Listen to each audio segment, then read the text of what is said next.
In your Junior Achievement Volunteer Guide, you will find some helpful teaching strategies, as well as these teaching tips from our seasoned volunteers. Well, a week before I was scheduled to teach, it was on my calendar. I knew I had to be ready to teach in a week, but I didn't think much about it. However, JA reminded me that a few days from now I would be in a classroom first thing in the morning in front of some bright-eyed third graders. I realized that night before the class I should probably open that portfolio and read through the classroom material for the next day.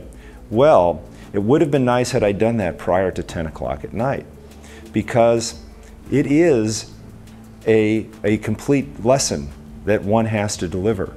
My advice to all volunteers is don't wait till 10 o'clock at night, the night before, the first time you go into the class to deliver the material.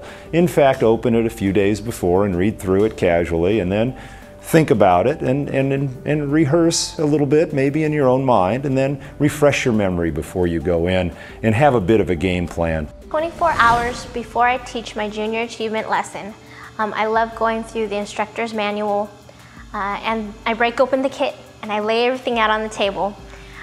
So for the very first lesson, what I typically do is I read through it once, and then I read through it a second time with a highlighter or a pen, and I mark which ones have handouts or hands-on, things, which ones are discussions, and which ones are really just points that I need to bring up. I go through the kit to identify what curriculum is for each lesson.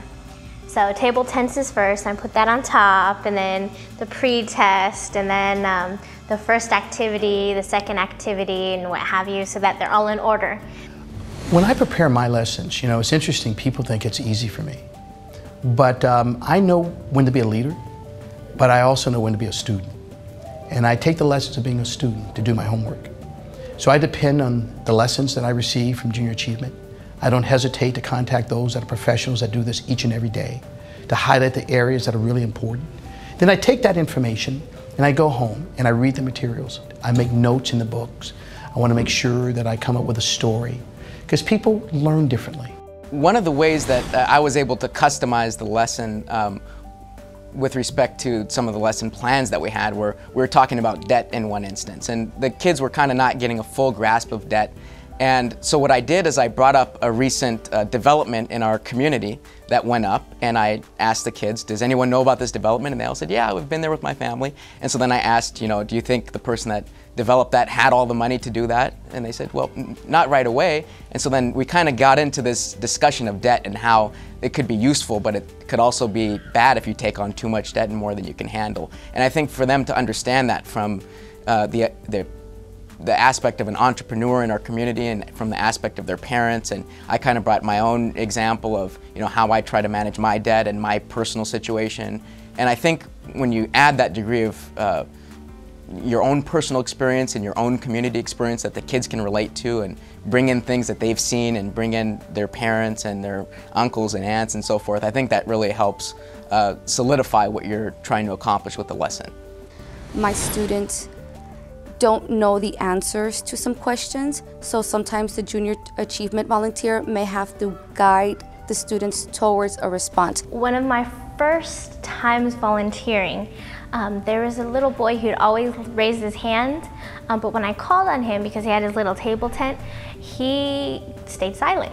And he looked down as if he were thinking, and I waited, and usually he'd just repeat what his classmates would be whispering to him. So at the end of the day, he was the only one who raised his hand for one of my questions. And I called on him, and again, he was quiet. But this time I said, okay, everyone, don't give him the answer, let him think about it himself. And in a soft voice, he gave the most wonderful answer, and no one else helped him. And I thought that was a great surprise because, eventually he built up enough courage and confidence in himself to give an answer, and without anyone's help, and that was great. Here are some ideas to break the ice, depending on the age of your students. A lot of folks think I'm not nervous. No, I get a little butterflies and all that, and I need to break the ice. And not only for them, but for me. And sometimes I tell a story. Sometimes I have some humor. I ask questions. I compliment. I acknowledge. I thank them for allowing me to present. I ask questions. I make sure I walk around the classroom before I say anything and extend my hand and say, hey, what's your name? It's nice to meet you. I'm glad to be here today. Finding ways that I can connect. Those that are very quiet, I make sure that I hone in on that individual. Are they just quiet? Or are they really shy but have a lot of information? So I try and make a connection with all those in the classroom. You have some that always want to answer the questions. That's great. But I also want to make sure I have balance so everyone is being heard. Last year, a JA volunteer from Hawaii came into my classroom and presented a junior achievement lesson. He explained to us that he came from a single parent family and that he pretty much had to pay his way through college. And so he explained to my class that there were scholarships out there and financial aid that would help them out if they needed that financial assistance. So my kids were very excited to know that they too had a chance to be up there like the Junior Achievement Volunteer. They too were able to achieve academic success and pretty much achieve a higher education because they saw someone that they were able to relate to. I typically start with a current events question. That current events question could be, how did your home baseball team perform last night? Or who's a fan of the local basketball team? Or what's happening in local politics? Sometimes I'll bring in the front page of the newspaper. Sometimes I'll bring in the Wall Street Journal. Have you ever seen this before? Do you know what it is?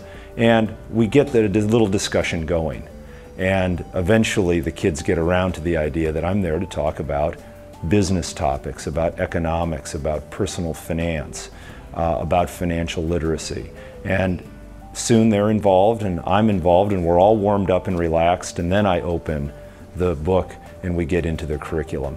But it's always best, I think, to start with something that creates a common ground, a common bond with the kids, and they love it. And they'll soon be bright-eyed and asking questions. And you'll have to say, please put your hands down. And once you get the kids with their hands up and you're asking them to hold their questions, you know you've got them.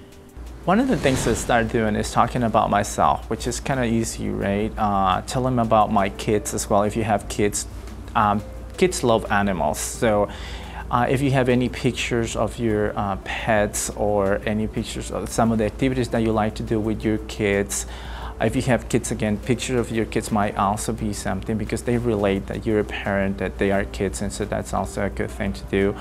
I tend to also ask them questions about what they like what kind of food they like, if they like to dance, what kind of hobbies they have, and that's how I kind of start breaking the ice. With the high school students, the first day could be a little difficult, and the reason is a lot of these students are, older and they have their own opinions about things, and they kind of get in the groove of doing things, and so when they see another person there, they kind of ask themselves, who is this person? Why are they teaching me? What's this all about? But once you kind of break the barrier with them, you start to realize that if you can gain their respect by being genuine, that they will have something to learn from the program. In situations when students ask very personal questions regarding how much money you make, maybe how long you've been working at a job, if you've ever had a bad performance review, things like that, my initial impulse was years and years ago, I probably would have misdirected the questioner or kind of given him a generic answer. And I found that the more years I've taught, I've found that I don't mind sharing that information. I mean, if the students ask how much money I make, I tell them both a range of salaries, and I will also tell them my own salary. And then I'll give them a little bit of an explanation as to, my years of schooling, my background, why I make the kind of money I make.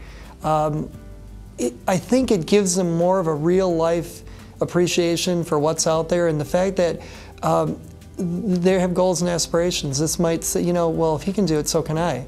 I have the same ideas. I want to pursue the same type of career path. One student asked me how much I made, and so the examples that I had on the board was someone that had a low income that flipped burgers at McDonald's, and then Shaquille O'Neal, who made $40 million a year, and I said, somewhere in between that. The most important tip is to not forget to bring your kit to the classroom. Feel free to be creative in your classroom. Team teaching is a great option, so recruit your friends and coworkers to give you a hand. I was initially introduced to volunteering with Junior Achievement through a good friend of mine who asked me to come to a class he was teaching and to be his, if you will, assistant teacher for the day. And I thought that was a great idea because then I could see how an experienced teacher handled the curriculum, handled the class, interacted with the school teacher, and it was fantastic. And once I had done that, I was ready to go off on my own. So I invited a friend of mine to accompany me, and we went into the classroom. Now, he experienced that same wonderful interaction with me and with the class and the kids, and now he's off doing the same thing. And we have now, I think, trained probably 20 additional people just because every time we go, we bring 1 or 2 new people.